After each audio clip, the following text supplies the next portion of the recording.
Bienvenidos al programa de charlas a la comunidad de IDIM. Bueno, en el día de hoy vamos a charlar sobre la debilidad muscular. Mi nombre es Adriana Uberman, soy médica especialista en cardiología y en medicina del deporte y hoy les voy a contar acerca de cómo resolver problemas de debilidad muscular.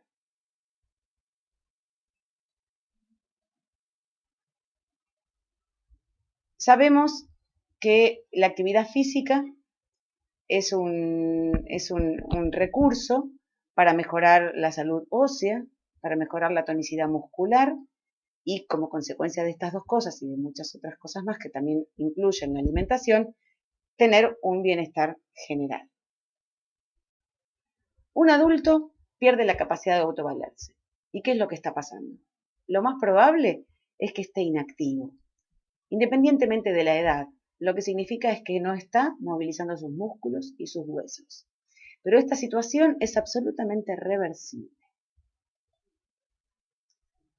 Y nos preguntamos, ¿quiénes pueden hacer ejercicio? ¿Es cierto que no todas las personas? No, no es cierto. Prácticamente todas las personas de 0 a 100 años pueden hacer ejercicio. Prácticamente todas las personas son entrenables, es decir, de 0 a algo y a mejorar su capacidad física, casi todas las personas son capaces de hacerlo. ¿Y el ejercicio qué hace por mí? Muchísimo. Sí, tenemos muy claro que el ejercicio regularmente practicado previene y retarda algunas enfermedades y discapacidades de la edad adulta mayor o de la vejez. Hablamos un poquito de la salud ósea. Sabemos que el ejercicio cotidiano mejora la postura, ayuda a mantener el equilibrio. ¿Y esto qué genera? Previene las caídas. ¿Y las caídas qué pueden provocar? Las fracturas.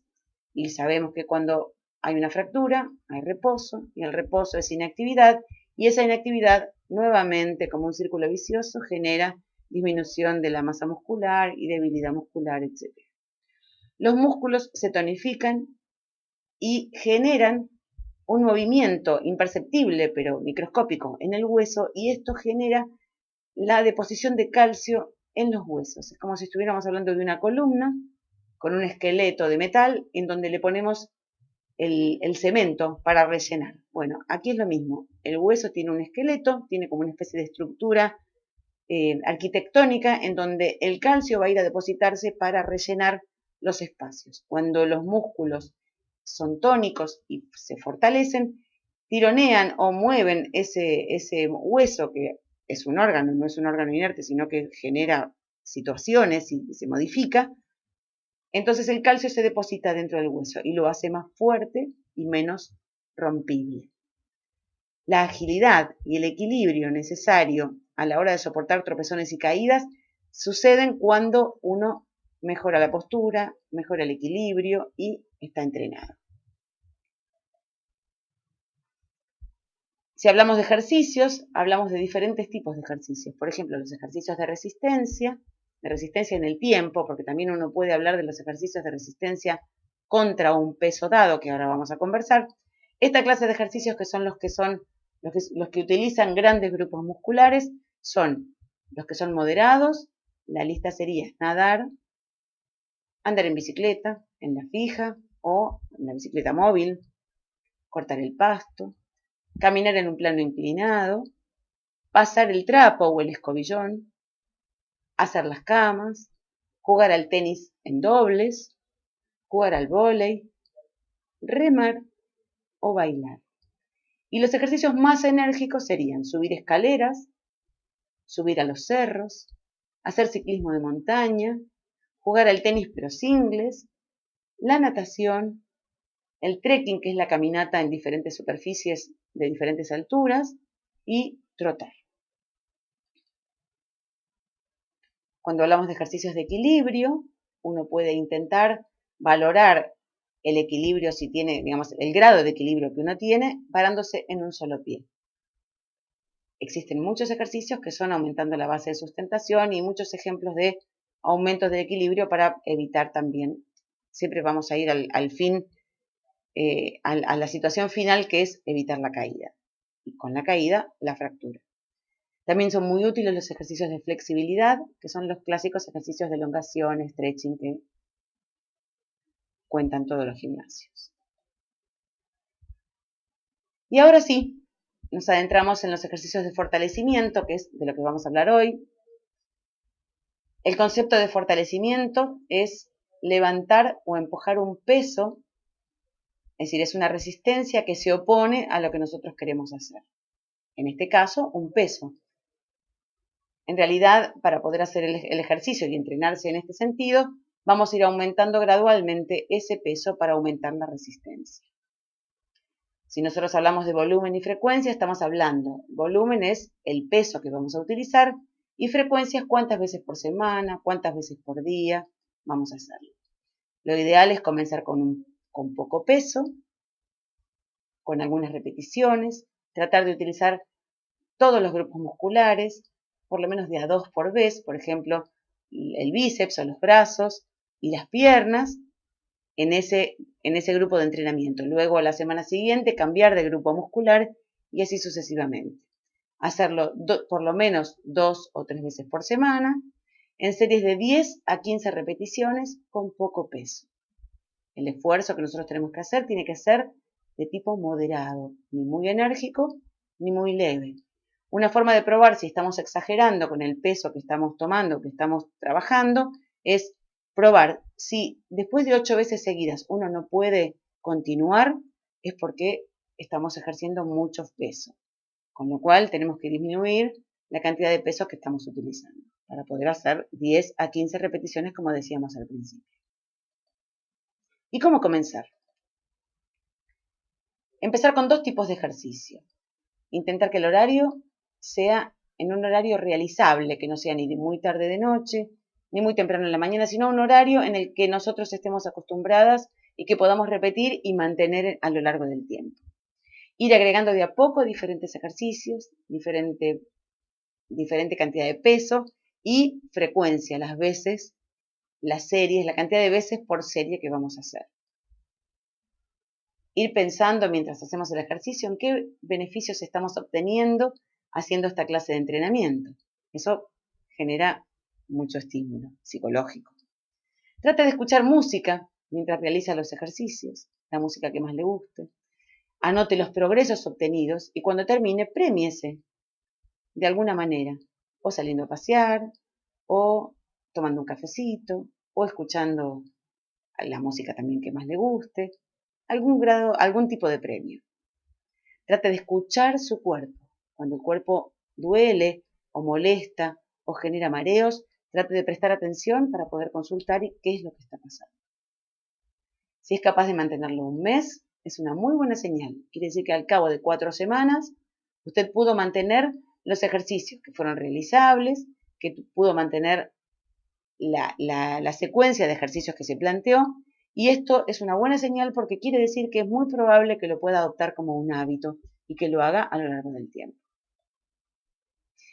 En este contexto vamos a hablar de una entidad cuyo nombre es sarcopenia. Sarcopenia es, sarco quiere decir carne o músculo y peña es poca cantidad, es decir, cuando uno tiene disminución de la masa muscular. Eso es sarcopenia. La consecuencia de la disminución de la masa muscular es la debilidad muscular, que es lo que venimos hablando hasta este momento. Como definición de sarcopenia vamos a decir que es la pérdida involuntaria de la masa muscular que se produce con el paso del tiempo, es decir, a medida que pasan los años. Uno puede hablar de la vejez o puede hablar de la trayectoria y en realidad podemos decir que hablamos de sabiduría, pero en realidad la sarcopenia se produce indefectiblemente a lo largo del tiempo, a medida que va pasando el tiempo. Se dice que en un 3 a un 8% desde los 30 años se va perdiendo masa muscular y se produce una aceleración luego de los 60 años en las mujeres luego de la menopausia. Esto genera debilidad muscular con el consecuente aumento de riesgo de caídas y fracturas, agravado por el reposo que generan las fracturas luego de la lesión. O sea que la inactividad y el reposo aumenta la pérdida de masa muscular. Los cambios en la composición corporal significan que la masa muscular perdida es reemplazada por tejido adiposo, es decir, que los espacios que deja esa masa muscular perdida se ocupan con tejido adiposo, con grasa, y eso puede tener una consecuencia secundaria que es a mayor cantidad de tejido adiposo, mayor predisposición a las enfermedades que generan el aumento del tejido adiposo, como la diabetes o la hipertensión arterial. ¿Cómo se hace el diagnóstico? Se mide la masa muscular con un método que es la densitometría, ¿sí? La densitometría es fundamental y es el criterio necesario para hacer diagnóstico de sarcopenia. La densitometría cuantifica la cantidad de músculo que uno tiene.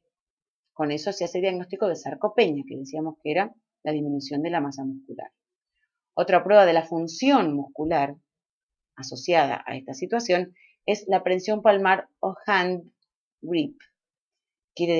Se hace con un aparato que se llama dinamómetro, que cuando uno genera la prensión, el apretar con el puño, se mueve una aguja que demuestra con un número qué grado de fuerza muscular uno tiene, en este caso en las manos. Otro método es la velocidad de marcha. Se establece una distancia determinada y se mide el tiempo que se tarda desde que uno se levanta y camina hasta esa distancia. Hay un número estándar que por debajo de lo cual uno puede decir que está caminando en forma lenta asociado a la debilidad muscular. La fuerza y la debilidad muscular significa que es pérdida de masa, como veníamos hablando hasta aquí. Eso genera pérdida de fuerza.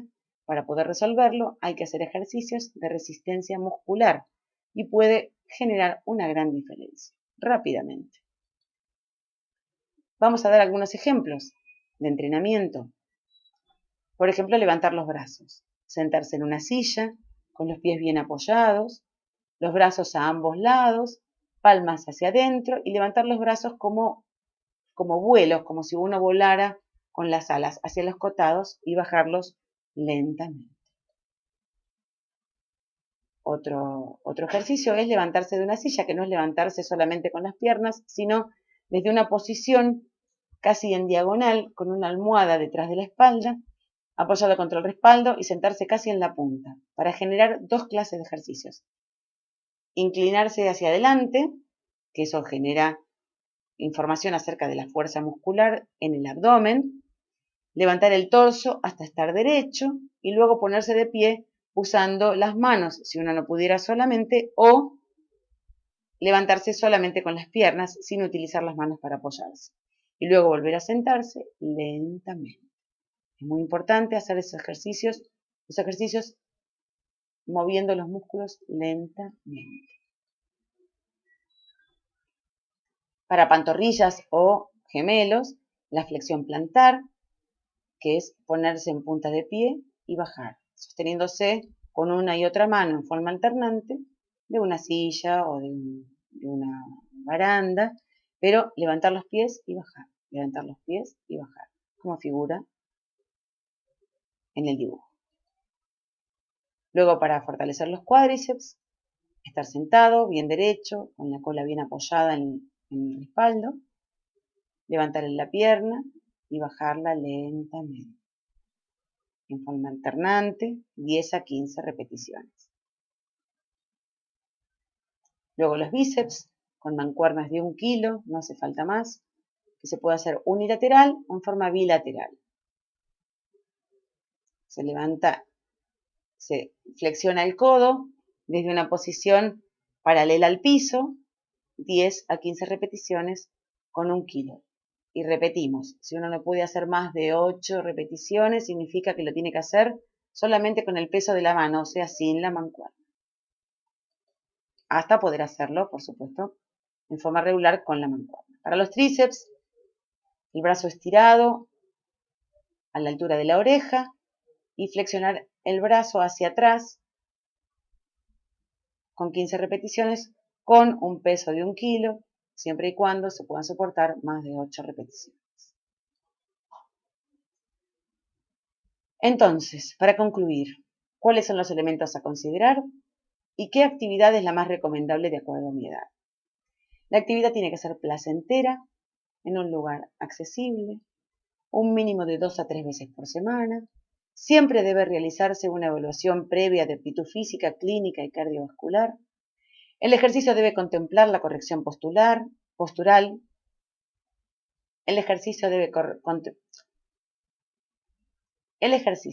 contemplar la corrección postural de cabeza, hombros, espalda, cintura, pelvis y piernas. Las pesas ligeras tonifican y mejoran la masa muscular, o sea, con poco peso. La natación y los ejercicios en el agua son ideales para lograr un gasto de calorías sin forzar las rodillas para los que tienen compromiso de sus miembros inferiores. Caminar es excelente, pero debe hacerse a un ritmo constante y lograr al menos sin parar 10 a 20 minutos, manteniendo una cierta periodicidad. Es aconsejable como mínimo 3 veces por semana. La bicicleta también permite el entrenamiento cardiopulmonar. Es importante la postura de la cintura, es decir, evitar sacar la cola para afuera para no flexionar la columna inferior. La gimnasia modeladora, la gimnasia yoga, la eutonía, el baile y toda disciplina que considera el cuerpo como un todo integrado es útil para ejercitarnos en forma equilibrada y beneficiosa.